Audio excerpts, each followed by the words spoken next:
আবি সাঈদিনিল খুদরি রাদিয়াল্লাহু আনহু কল, এবং এই হাদিসটি আরও বর্ণিত হয়েছে আন ইবনে ওমর রাদিয়াল্লাহু আনহুমা কল কলান নবী সাল্লাল্লাহু আলাইহি ওয়াসাল্লাম।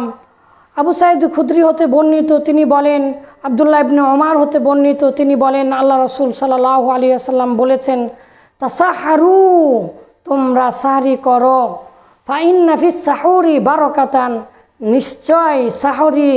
নিশ্চয় সাহরিতে রয়েছে রহমত, সাহরিতে রয়েছে বরকত, সাহরিতে রয়েছে রহমত, সাহরিতে রয়েছে বরকত। সাহরির সময় সিয়াম সাধনাকারীর প্রার্থনা আল্লাহ তাআলা কবুল করেন।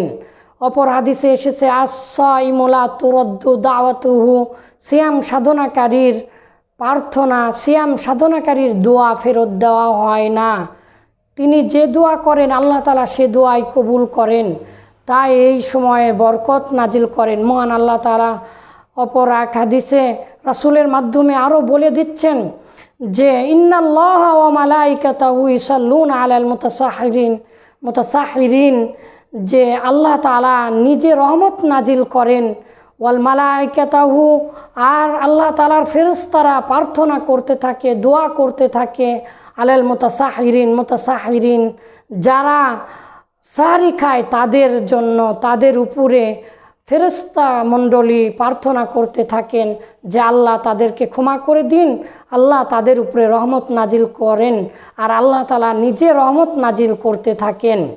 সম্মানিত দিনী ভাই, সাহরির এতটাই গুরুত্ব যে সাহরি না খেলে ইহুদি খ্রিস্টানদের সাথে মিলে যায়। এই জন্য হাদিসে এসেছে যে সাহরি খাওয়াকালীন চলমান অবস্থায় যদি আজানও দিয়ে দেয় তাও যেন বন্ধ না করে, সাহরি খেয়ে তারপরে যেন সে সিয়াম সাধনা করে, নতুন করে খাবার যেন না নেয়।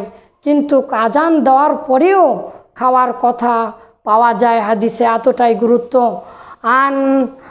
আন আবি যাররিন রাদিয়াল্লাহু তাআলা আনহু কল ওয়া আন আমর ইবনিল আস রাদিয়াল্লাহু আনহুমা কলা, ইন্না ফাসলা মা বাইনা সিয়ামিনা ওয়া সিয়ামি আহলিল কিতাবি, নিশ্চয় আমাদের মাঝে এবং আহলুল কিতাব ইহুদি খ্রিস্টানদের মাঝে পার্থক্য হচ্ছে আকলাতুস সাহরি, সাহরি খাওয়া।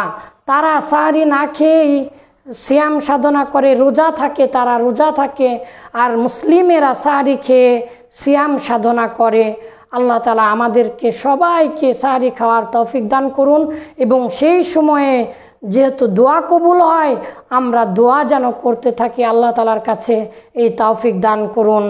আসসালামু আলাইকুম ওয়া রাহমাতুল্লাহি ওয়া বারাকাতুহু।